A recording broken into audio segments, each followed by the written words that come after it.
Hello, everybody, and welcome to Forever Rugby on Forever Sports. And New Zealand Rugby has just announced the All Black squad for the upcoming Rugby Championship, amongst a lot of speculation, a lot of pressure on both the coach as well as Captain Sam Cane, and a couple of very interesting selections. But the bulk of the squad from the Island Series very much being retained and being back to do the job. And New Zealand in a very unusual situation themselves, where they are very much backed against the walls, and are probably going into the Rugby Championship not as the favourites for the first time in about the last decade.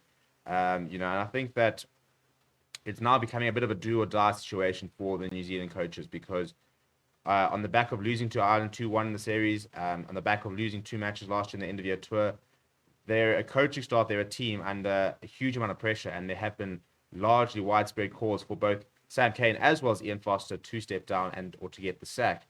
But before we look at the sort of squad stuff, please do smash like on the video. Please do subscribe to the channel as well. We'll be covering the Rugby Championship in a lot of depth, so there's plenty of content to come regarding the Rugby Championship. But in terms of the selections, first of all, Ian Foster is still as head coach, and there was a media conference that was cancelled, which was then confirmed that the media rep actually did cancel the press conference itself. There was apparently emergency board meetings happening in New Zealand Rugby with regards to discussions about the coaching staff, whether they will make a change.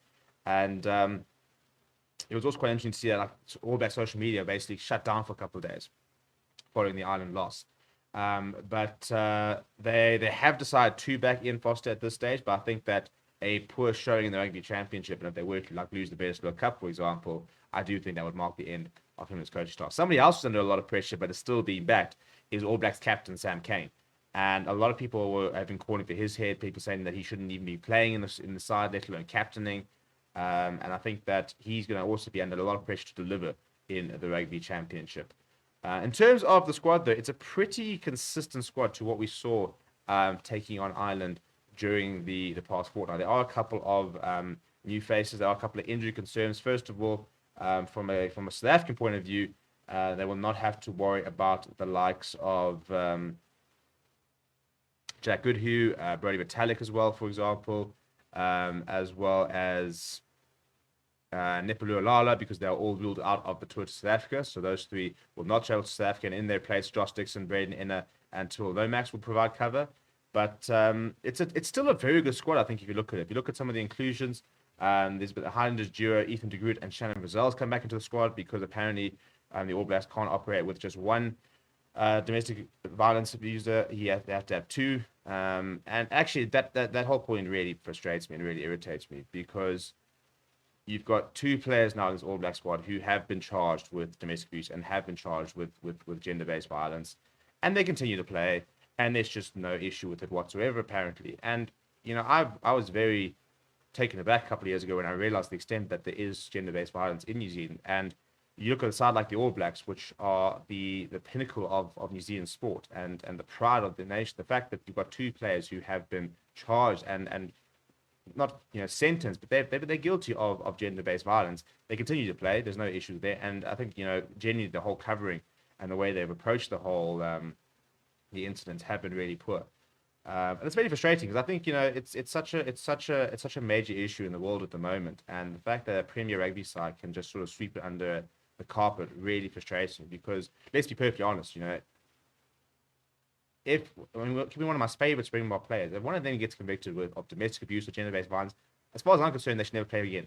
It's not something like, oh well, shame, was a mistake. They'll be better. That never flies for anybody else. But because they're a rugby player, because they're athletes, now it's okay.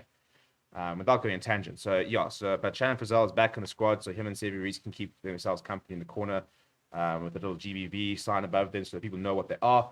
And then. Jack Goodhue, for example, is going to be a massive return for them when he does come back. As Brody would tell us, going to be a big miss, I feel, with them when they come to South Africa. But there still are a lot of quality players in the squad. I think that the front row battle for me is where I think South Africa can really get stuck in.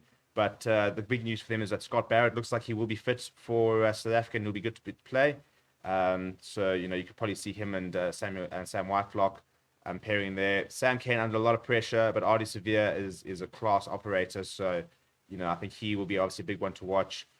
Stephen Perfetta is somebody who has not had a cap yet within the back stuff, so he's one of the few uncapped players. But you look at the players and around there, and they can assemble a very good 23.